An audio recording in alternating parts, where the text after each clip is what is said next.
Hello everyone. Welcome back. Today we are going to learn a very important chapter called public facilities. Now here's a quick thought. Have you ever wondered why water, schools, hospitals, and buses are so important for everyone? Great. Let's begin our lesson.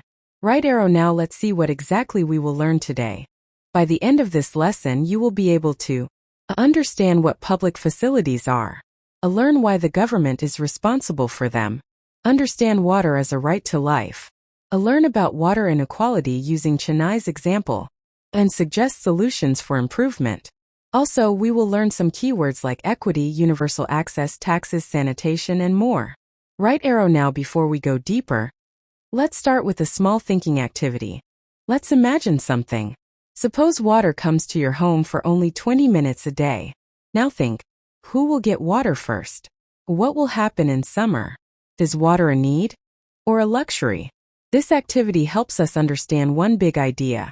Water is necessary for everyone, but not everyone gets it equally. Right arrow now let's see a real example from Chennai. In Chennai, the chapter shows 4 people living in the same city, but having very different water lives. Some people get water almost all day. Some get it once in 2 to 4 days. Some depend on tankers and common taps. And the sources of water are different too. A municipal tap water, a bore wells, private tankers, a bottled water. Right arrow. So the big question is, why is this inequality happening? The water supply becomes unequal mainly because 1. Wealthy areas get a better supply. 2.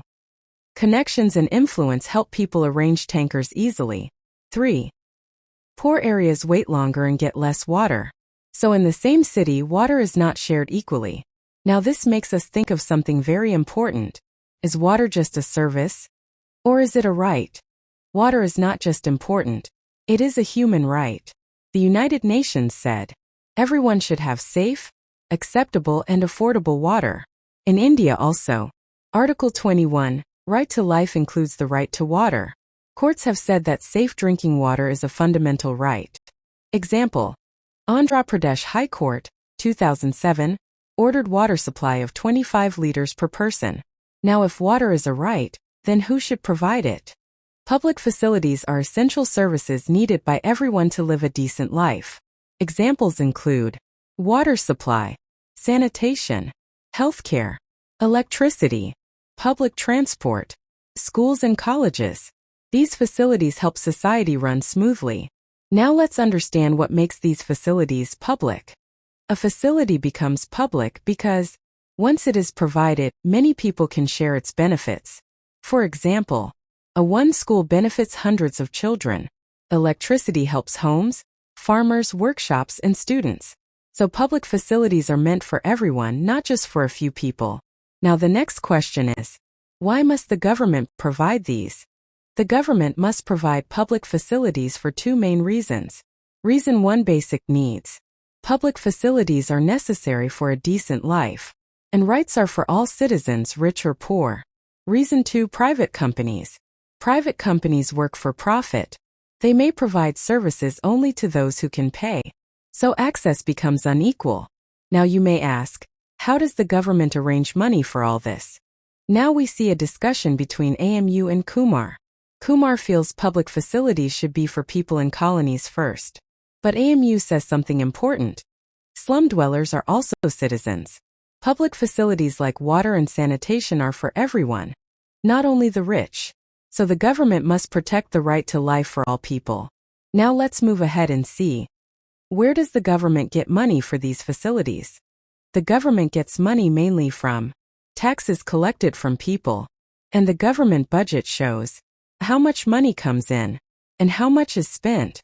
But water supply also costs money because water has to be pumped and transported. Pipes must be laid. Water and wastewater must be treated. And prices must stay low so everyone can afford it. Now let's come back to the big reality. Is water really available to all? The Chennai example shows that water is not equally available. A municipal supply meets only about half of the city's needs. Areas near storage points get more water. The poor suffer most during shortages. Wealthy people can buy tankers, bore wells, purifiers, and bottled water. So even though water is a right, In reality, access is unequal. And sometimes, the situation becomes worse because water is taken from villages. Around Chennai, something serious happens. Private dealers buy water from nearby towns and villages.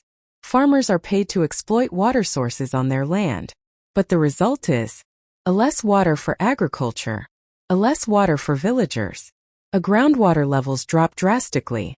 So the city's water problem affects villages too. Now we must think what can be done. Let's look for alternatives. This problem is not only in Chennai. Shortages happen in many Indian cities. There are big inequalities in water use. And across the world, water supply is mostly a government function. Now what if private companies take over? In some places, water prices rose sharply. Protests happened, example Bolivia. And governments had to take back control. Now let's look at a successful example from another country. Porto Alegre in Brazil is a great example. This city achieved universal access to safe water, kept water prices low. Poor people paid only half the basic rate. Profits were used to improve water supply. People decided priorities in public meetings. So the system was fair, transparent, and community-based. Now you may think, can India also do this? Yes. Let's see examples from India. Yes, government departments can succeed. Examples. To Mumbai, water charges cover expenses. A Hyderabad, increased coverage and better revenue collection. A Chennai, rainwater harvesting initiatives. Also, private companies may help on contract. But the government sets rates, rules, permissions. So the government still controls public facilities. Now let's understand another very important public facility. Sanitation. Sanitation is equally important. It matters because it prevents waterborne diseases. A sanitation coverage is lower than water supply. Poor areas, rural and urban, lack toilets more. Example, Sulabh. Built community toilet blocks and household toilets. Worked with municipalities using government funds. Sometimes small user charges were taken for maintenance. So sanitation also needs government support. Now let's bring everything together. So today we learned public facilities meet basic needs. Rights like water, health, and education linked to the right to life. The government has the main responsibility. A reality shows shortages and inequality. Solutions must focus on equity, fairness, not just profit. So the final message is, public facilities are not a luxury. They are essential for a dignified life. Now before we end, let's check what you understood. Before you leave, answer these 3 questions. Write your answers in the comment box. 1. What are public facilities? Give any 3 examples. 2. Why should the government be responsible for water supply? 3. Write 1 way to improve public facilities in your area. That's it for today. Thank you.